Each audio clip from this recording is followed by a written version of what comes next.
ಅದೇ 6 ತಿಂಗಳ 11 ತಿಂಗಳ 12 ತಿಂಗಳ ಯಾರ ಮುಖ್ಯಮಂತ್ರಿ ಭ್ರಷ್ಟಾಚಾರ ಆರೋಪನ ಒಂದು ಗಿರಕಿ ತಂದು ಕುಂಡ್ರಿಸೋದು, ಆ ಗಿರಕಿ ಒಂದು 7-8 ತಿಂಗಳದಾಗ ಸರ್ಕಾರ ಅದು ಬೀಳೋದು, ಮತ್ತು ಚುನಾವಣೆ ಆದ್ಮ್ಯಾಗ ಬಹುಶಃ ಸಿದ್ದರಾಮಯ್ಯನವರೇ ಇತಿಹಾಸ ರಚನೆ ಮಾಡ್ತಾರೆ ಅಂತ ಹೇಳ್ತಾರೆ ಬಜೆಟ್ ಇದ್ರ ಸಲ. ಅದಕ್ಕೇ ಆ ದಿನಗಳನ್ನು ಕಾಯ್ತಾ ಇದ್ದಾರೆ ನಮ್ಮ ಸಿದ್ದರಾಮಯ್ಯನವರು.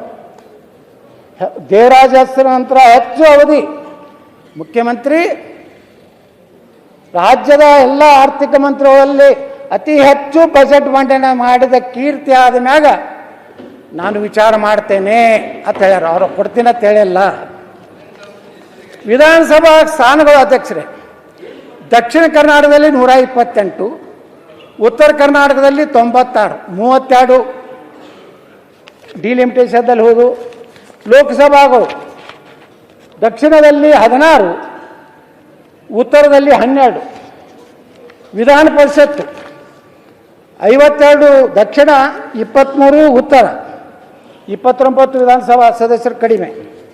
ರಾಜ್ಯಸಭಾ ಅಷ್ಟು ರೊಕ್ಕ ಕೊಟ್ಟು ಆಗೋರು ಯಾರೂ ಇಲ್ಲ ಪಾಪ. ರಾಜ್ಯಸಭಾಕ್ಕೆ 8 ಮಂದಿ ಆ ಕಡೆಯವರು, 2 ಮಂದಿ ಸುಮ್ಮ ಅನಿವಾರ್ಯಕ್ಕೆ ಅವ್ರು ಗಿರೇಕಿಗಳು ಯಾರು ಒಂದು ಜಾತಿ ಒಂದು ಬೇಕಾದ್ ಮಾಡಿರ್ತಾರೆ.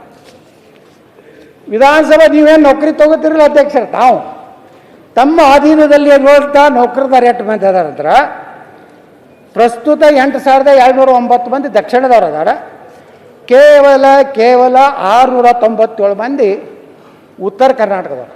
ಉತ್ತರ ಕರ್ನಾಟಕದವ್ರು ಎದಕ್ಕೆ ಅದಾರ ಅಂತಂದ್ರೆ ಈ ವಿಧಾನಸೌಧಕ್ಕಾಗಿ ಪೊಲೀಸರು ಅಟ್ಟೆ ಅದಾರ. ನಾ ಮುಂಜಾನೆ ಬೆಂಗಳೂರು ವಿಧಾನಸೌಧಕ್ಕೆ ವಾಕಿಂಗ್ ಹೋದ್ರೆ ಅಧ್ಯಕ್ಷರೇ, ನಮಸ್ಕಾರ ಸರ್ ನಾ ಹಾವೇರಿ ಅವ, ನಮಸ್ಕಾರ ಸರ್ ನಾನು ಬೆಳಗಾವ, ನಮಸ್ಕಾರ ಸರ್ ಬೈಲಹೊಂಗಲ, ನಮಸ್ಕಾರ ರಾಯಚೂರ, ನಮಸ್ಕಾರ ಬರೀ ರಾಯಚೂರ ಬೆಂಗಳೂರು ಇವು ಯಾರು ನಮ್ಮ ವಿಧಾನಸೌಧ ಕಾಯೋರು ನಮ್ಮವರು. ಅಲ್ಲಿದಿಂದ ರಾಜ್ಯೋತ್ಸವ ಪ್ರಶಸ್ತಿ ಒಳಗೂ ಪಾರ್ಸಲಿಟಿ ಆ ಕಡೆ ಅವ್ರಿಗೆ 264 ಮಂದಿಗೆ ಸಿಕ್ಕೈತಿ.